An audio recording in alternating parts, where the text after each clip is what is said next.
Hello, everyone. Hello to all of you energy enthusiasts of all over the world.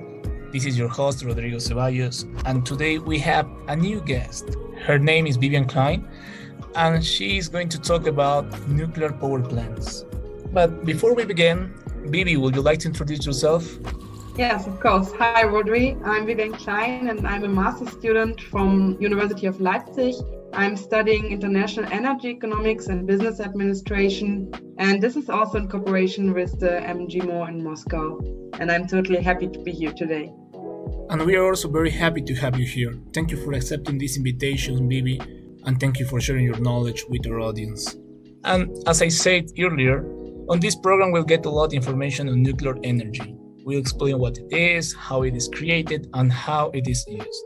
But first, we would like to listen about the history of nuclear power. So, Vivi, let's begin. Could you tell us a bit about the history and development of nuclear power plants? Yes, of course. The idea of nuclear power began in the 1930s when the physicist Enrico Fermi first showed that neutrons could split atoms. On a December afternoon in Chicago, during the middle of World War II, scientists cracked open the nucleus at the center of the uranium atom and turned nuclear mass into energy over and over again. They did this by creating for the first time a chain reaction inside a new engineering marvel, the nuclear reactor. Since then, the ability to mine a great amount of energy from uranium nuclei has led some to build nuclear power as a plentiful utopian source of electricity. Wow, that's quite brilliant. I can't imagine how they feel when they succeed. And by the way, we know that a nuclear power plant works to a larger extent like a conventional thermal power plant, which means that water is converted into steam, which drives a turbine to a generator. And then the generator converts the mechanical energy into electrical energy. Did I get that right, baby? Yes, exactly. But the only difference is that the heat, which converts water into steam, is produced by nuclear fission and not by burning coal, natural gas, or biomass. For example, the nuclear power plants of Doel and Tihange in Belgium use fissile uranium oxide. Uranium oxide is compressed into fuel pellets and packed into sealed fuel rods. Multiple rods in a turn form fuel elements, which are immersed in water within a reactor vessel. The fission of the uranium can now begin by bombarding it with neutrons. So we get a chain reaction which must be controlled. Well, that's another way of technology. And you mentioned the nuclear power plants of Doel and Tihange. As far as I know, it has three completely separated water circuits. Can you tell us a little bit more on that topic? Yeah, that's absolutely right. It has three water circuits. In the primary circuit, the heat released during the fission of the uranium nuclei heats up the water in the reactor vessel to a temperature of about 320 degrees Celsius. The pressure regulator keeps everything under high pressure, so the water does not boil or form steam. The hot water passes via the primary circuit to the heat exchanger or steam generator. This is a cylindrical device with thousands of pipes in reverse U-shape. The water runs through these pipes and gives off the heat to the water of the secondary circuit, which flows alongside the exterior of the pipes.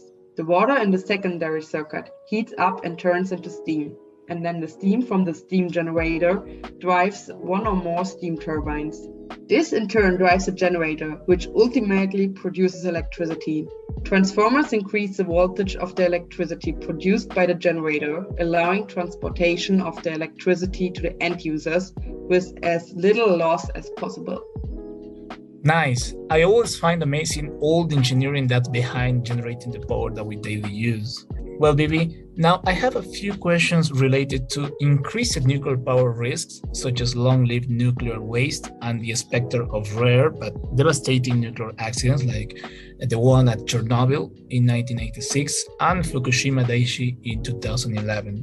Can you please comment on these accidents? Yeah, I can comment this. The deadly Chernobyl disaster in Ukraine happened when flawed reactor design and human error caused a power surge and explosion at one of the reactors. A large amount of radioactivity were released into the air.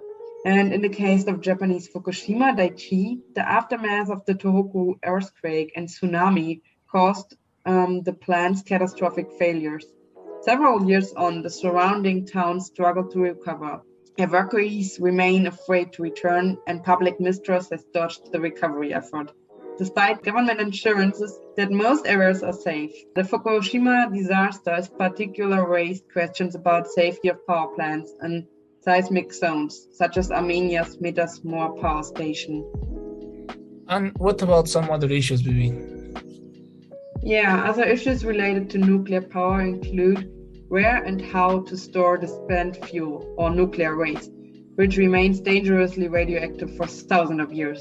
Nuclear power plants, many of which are located on or near coasts because of the proximity to water for cooling, also face rising sea levels, tsunamis, and the risk of more extreme storms due to climate change.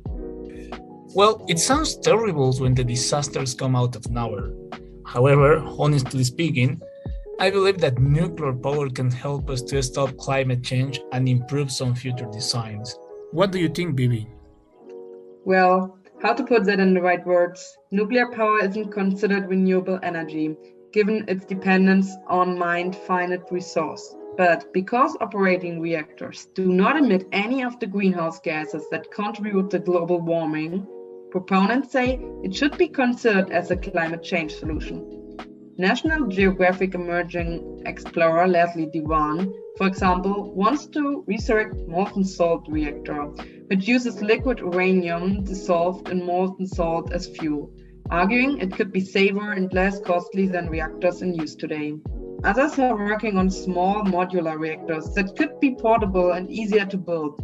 Innovations like those are aimed at saving an industry in crisis, as current nuclear plants continue to age and new one fails to compete on price with natural gas and renewable sources as wind or solar. And what about the future of nuclear power, Bibi? The future of nuclear power involves nuclear fusion, which generates energy when two light nuclei smash together to form a single heavier nucleus. Fusion could deliver more energy more safely and with far less harmful radioactive waste than fission. But just a small number of people have managed to build working nuclear fission reactors. Yeah, that's correct, Bibi. I know there's a lot of work and research to do, but I believe that nuclear power can be our ace up our sleeves to tackle climate change. Well, Bibi, today we had a great conversation about nuclear power plants, and I believe that our listeners got well acquainted with this topic. Thank you again for your time and for sharing your knowledge with us. Thank you very much, Rodi, for today, and I hope it will be helpful for others. Yes, for sure. As Bibi said, we hope you find this podcast very useful for you. And remember that you can follow us in our social networks. You can find us as Global Energy Community on Instagram, Facebook, and LinkedIn. See you next week with another episode of the Global Energy Community podcast. Bye-bye.